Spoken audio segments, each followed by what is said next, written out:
And you had a follow-up question. Can we filter tickers we don't want to see on our dashboard to have more focused alerts and tickers to notice unusual options? Well, the two ways you can do that, you're using a particular search that you're looking for. And I don't know if you mean here on the dashboard, if you're talking about here on the home pod is the dashboard with earnings announced today or ex-dividends or 52-week highs or things of that nature. Yeah, there's nothing there in volume. But when you go into the search, if you're running a search in anything for looking for unusual options, unusual option volume, or if you've got a particular screen you're looking for, but your search is being dominated by things we probably mentioned, Tesla. You're seeing a lot of like 5 or 6 Teslas, 6 or 7 Netflixes, anything like that. On the home page feed with filter tickers only. Well, okay, so I think what you mean here is this: the watch list you can create.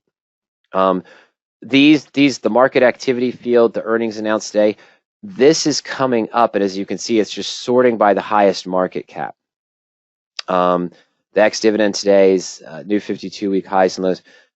The only thing you can customize is the watch list. Is you can clear this out, you can select all and delete all. You can add multiple stocks to the watch list. You could do it any way you want to. That's what you can customize. These other ones, unfortunately, there's no way to change. It's just literally looking at what are the highest gainers, what are the highest losers, okay, in that case.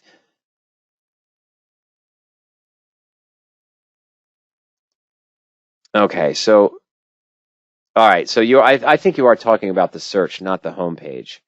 So where I was going with that is if I'm running a search here, and we didn't see any of those, but we'll do it this way. So Mogul goes on to say, for example, I want to exclude SPY, QQQ, Tesla, and Apple in the usual blue chips and indices so that smaller tickers come out which have unusual activity. Sure thing. I can create a stock list to screen specifically against my index list, my ETFs. Let me see if I can find one. But you see there's other ones I have here in my created list. ETFs to remove from standard search, ETFs to remove from standard searches. Don't ask me why I have it in there twice. I think I was using it as a different example. So if I wanted to move specific leveraged ones or things of that nature, I could take it out. So that being said, you're in your search. You've got your criteria. You keep seeing Apple, QQQ, Tesla, and SPY in this unusual volume or unusual activity that you're looking for. So just as I did with those other ones with ETFs removed, just go to create and modify stock lists. I'm going to click on create list in my search. List name, we're going to call it these buggers I want removed. Sorry about that. It's tied up in my headphone set wire.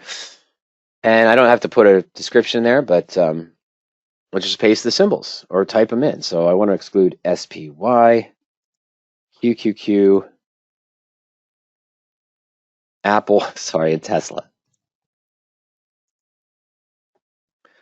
Okay, then we just create that list. And now, of course, down below, I'm just going to close window. It's going to refresh the page for me to load that in. Now, we don't have any of the examples in here. What I should have added, let's add a few of these. I'm going to add DDOG, crowd, and cost. Okay, so let's go back to our lists. Again, create modify lists. And, yours won't look this jumbled because you only doing certain ones, but these buggers I want removed. Let's edit that. And I'm going to add in DDOG. Oops. Oh, and I forgot what the other one was. But, oh, no, CRWD. That's okay. What's it? UH and whatever. Doesn't matter. Okay, so let's go ahead and save that now.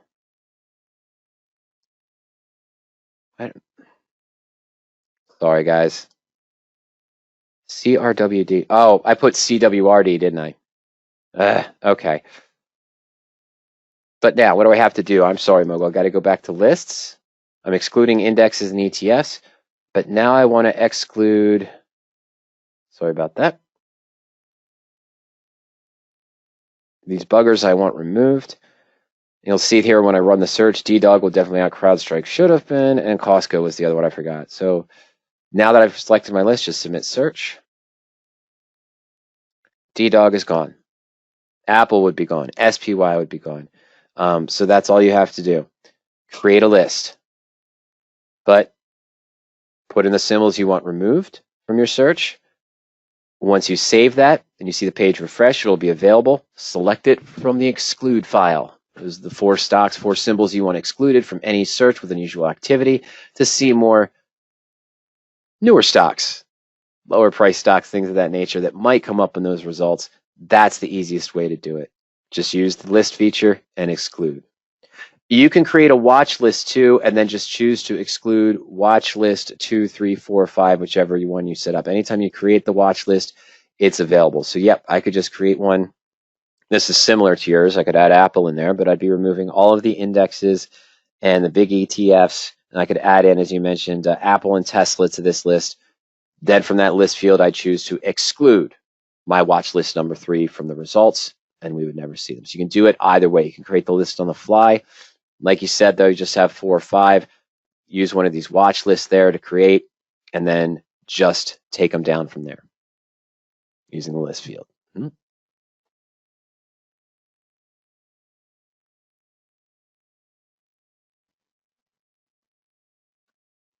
Okay. All right, Victor, this is a tough one. If I'm reading your question right, I think it's an easy one, but it's a little bit tough to explain. And in most strategies, you'll have this available, but you could also do it using criteria. So let's go back to bull put credit spread search. There we go. And here we see a 540 strike, 537.50 with a percentage return of 17.6% for COST. Victor's question: how can I see options pricing for spreads, maybe with percent yield for a specific ticket, specific stock, for a specific short strike, the 540, but all for many dates so I can decide expiration date I'm interested in trading? Okay. So if you didn't follow that, and if I'm following it correctly, what Victor wants to see is, okay, here's Mike's preferred 14-day out spread, and it came up with Costco 540. I want to see combinations 7 days out using this 540 strike, 21 days out using this 540 strike, 28 days out using this 540 strike, and so on and so forth, and compare the naked yield. You're going to want to compare the annualized naked yield as well, Victor, of course. So I can decide what expiration date I'm interested in trading. In general, you said spreads. So when I think credit spreads, I'm going to say, my suggestion, Victor, we've talked about this before, I'd prefer to stay in the shorter time period, 7 to 14 days out in time. That's simple as that. But similar to what we did with the list tool, I can use the list tool to do that and walk through it, or we can use a feature here on the search tool itself. Number one, though, Victor, I can accomplish this, I believe, using the search tool. What I'm going to do is clear the filters. Before I do that, I've got probability. That's not what I want. I know I want this 540 strike and see the various combinations, just using this as an example. So let me go to research, and let me go to the short put research. And currently, we are 3.2% OTM on this option. I can't use delta because the deltas change each expiration because it's different movement if you're further out in time or closer in. Delta is going to be subtly different. The mathematical range out of the money cannot change. The 540 is currently 3.2% out of the money. So I'm going to go to the right page, Victor. I'm going to go back here. I'm going to go to all expirations. I'm going to percent out of the money, 3, to 3.4. I'm going to give it some buffer room. I don't think we're going to cross the 545, the 542 and a half. I don't think there is a 542 and a half. Oh yeah, there might be when there. So that's it. All expirations, percent out of the money. But let's say I want to keep, you can keep the strike difference. Let's just say I want the strike difference to be greater than or equal to 2.5. So I might see 2.5 point spreads, 5 point spreads, 7.5 point spreads if they exist, 10 point spreads, Victor, so on and so forth. Is open interest or volume a hindrance here? You just want to see what's there. Doesn't matter. Now, I'm going to go to fundamentals and just type in COST.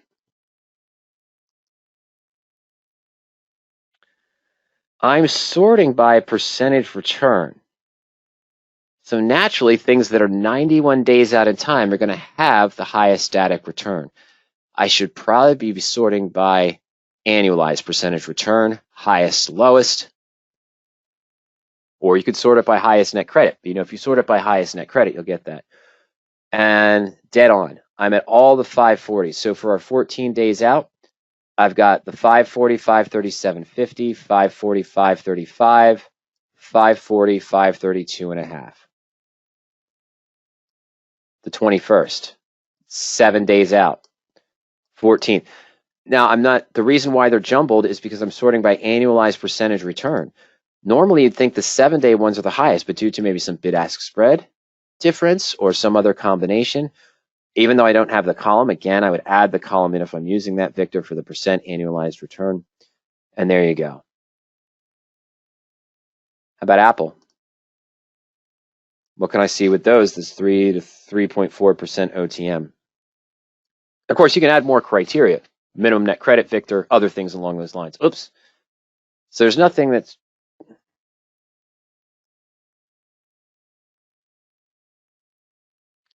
That's where it gets tricky. Okay. So, Victor, here's the problem. There's nothing... I can't believe that's true, but let's go ahead and take a look. I got to go to the chain for Apple. So it's literally telling me the only other criteria I'm using is 2 and 2.5 point spreads. Greater than 2 to 2.5 point. Yeah, no, I did that right. Greater than or equal to 2.5 point spreads. The fact that it's returning nothing with no other filters is telling me that there is not an option strike right now for Apple that is between 3 to 3.4% out of the money. I find that very hard to believe. Wow. The 187.50 is 2.3% in the money or 2.3% out of the money if you're looking at a put, and the 185 is 3.6%. So there's no option on Apple right now that is between 3 and 3.4% out of the money on the put side or in the money on the call side. That is hilarious. That's the only thing it could have been, but I didn't think it would be that wide of a gap, but there it is. It's interesting. So if I save this search, Victor, I've got to go on for this right now. If I save this search and just call it my 3% OTM spread. Now it's going to pull up. Oh, okay. So yeah, it saved it with Apple. Let me take that out. And even in a company such as ours, where I talk with everyone almost every day, I'm sorry, it's not a bad, it's a great thing that they did this. I think the programmers made a change here.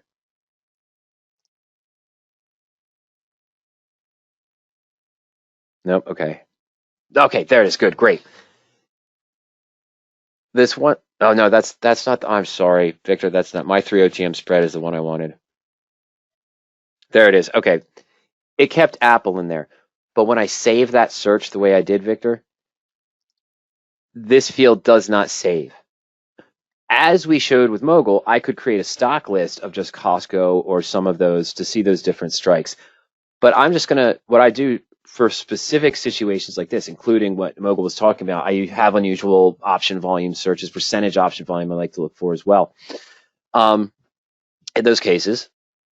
But when I save it, it doesn't have anything here. So I'll come here and I say, hey, what 3 out of the money spreads or whatever search criteria I did, and I say, I want to see the ones on AMD. Nope, so I'm not in my range. Let's go 3 to, I'm just going to go 3 to 4. I know this is on the fly. But I'd keep this as my one stock template, specific search template and then it'll either come up and say there's too many results that meet your criteria or there's none. And so then I'll just go into fundamentals and I'll just putting in the 1 or 2 stocks that I want to see, or create that stock list that we talked about before. This is really the easiest way to do it right now, is with the search. The search by symbol tool, you can customize the strikes and the expiration, but you don't have a choice to really limit it down. The spread chain is a second way you can do it, Victor, but I don't think it's as efficient for what you wanted to do, even though that was several steps walking through that description. What do I mean by that? Spread chain is a neat little tool where I can look at credit spreads, calls on the left, puts on the right, some basic information of the puts, credit, range out of the money, percent return, and percent probability. Just as we did, we have minimum filters we can use. Out of the money range, 3 to 3.3%. The 3.4, my apologies. Spread width, let's just keep 5. Minimum net credit, yeah, we'll keep that. Minimum percent return. It's irrelevant. Probability range is irrelevant because I'm focused just on this 3 to 3.4. Or whatever range you're going to use. And we were using COST, weren't we? So now this shows me the call and put spread. If I just wanted bull puts and credit parity, I could see those. Let me take the spread. It forces a spread width. That's why you're not seeing as many results. We're just seeing the 1 5-point spread. But then I can open up all the different expirations. Right, so now I've got August 4th, August 11th, sorry about that, August 18th, August 25th, and I can see if there's any in the 7th too. So I can do it this way. But I think the search way is more along the lines of what you're looking for, Victor, as opposed to what we're looking at here. But this can be done also. Just put in some base values, the range you wanted out of the money. Why did that keep 1? I wanted 3 to 3.4. Oh, because I changed views. I'm sorry. I changed out of what I was in into this one. And I don't need the return, and I don't need the probability. Minimum net credit should be useful, but we're not going to use that. So there we go. There's all the ones that are 5 points with that 3, and of course is the 540, because it forces me to do that. So I think that limits your answers in that case. I think we want to go with that search view rather than the spreadsheet. I think it's just easier. Create that basic search you're looking for, range of maybe 3 to 4%. If you're looking at lower price stocks, if I increase it to 3 to 4, you might see 2 different short strikes, but they'll be close to each other in those cases. Mogul says, so PowerOpt is a research tool and can replace manually looking for trades to have more clarity in trading. Yeah, I'm sorry, Mogul. That's exactly what I think it is, and that's exactly how I use it. This weekly bull puts is something that I use and I developed testing-wise, similar to the way Ernie created his monthly and weekly picks of the day. Various iterations of time frames, minimum net credits, minimum return, probability ranges, strike difference, technical indicators, fundamental indicators, avoiding stocks between now and expiration, and which results in different market conditions gave me the best overall total results. And this is the one I found that worked best for me and met the goals that I was looking for. Might not be your goals, of course. That's why the search is interactive and you can change it any way you want to. And you can test it with some of the back testing tools or with some of our strategy optimization tools, which are a separate charge. I know every one of these 21 current positions, and that's a nice limited list. We're building, I think, 1.2 million bull put credit spreads every 12 to 15 minutes in the database. Yeah, not all of them are in the time frame that I want, but 4,900, 51, what is it now? Is it 4,950, 5,100 optionable stocks, indexes, and ETFs, which all have combinations of bull put credit spreads? I've narrowed it down to 21 that match my preferred time frame, my desired minimum net credit, minimum return, strike difference I want, probability, which incorporates range out of the money, delta, and other factors. And the stock price greater than the SMA 20, technical indicators, not having earnings between now and expiration. Yes, I'm avoiding indexes and ETFs because I'm using standard stocks with this approach. Out of the entire universe of options, I've narrowed it down to 21 results. I'm not just going to take the top 3. I'm going to do as I mentioned, a little due diligence. I'm going to look at the stock chart. If I don't know the company, I might look at what sector it's in or industry. As you saw, I could take a look at that option data if I want to see shifts in implied volatility historically. I can look at other strikes around it too, using that search by symbol tool, which we decided wouldn't help Victor, that using the search was better for what he needs. And then I say, okay, I like everything I see based on what's worked for me, what I want, probability I wanted, other metrics I can input. That's the trade I want. I'm going to go to my broker and place the trade. As I mentioned earlier in the presentation, level 2, trading, market, other details. I'm confident, so confident in our numbers. I'm confident in the criteria. I'm confident in this approach for this small portion of my portfolio that I know I'm looking for a net credit of around 28 cents. I'm going to put that in as my midpoint at my broker. Doesn't fill in the first 5 or 10 minutes. Might lower it down to 27 or 26. See if it gets filled. If the bid-ask spreads are moving too quickly at the time, and I don't think I'm going to get more than 24 or 25 cents for my return would still be up in this range, boom, let's go to the next one. I'll leave the order in at 25, 26 cents, see if it fills during the day. If not, okay. Now I'm going to go ahead and place a different one. And if that fills, I might take this one off and so forth. That might not be the most efficient way to use it, but that's what works for me. I know, and I know exactly any search that I do, I can see exactly what criteria is being used.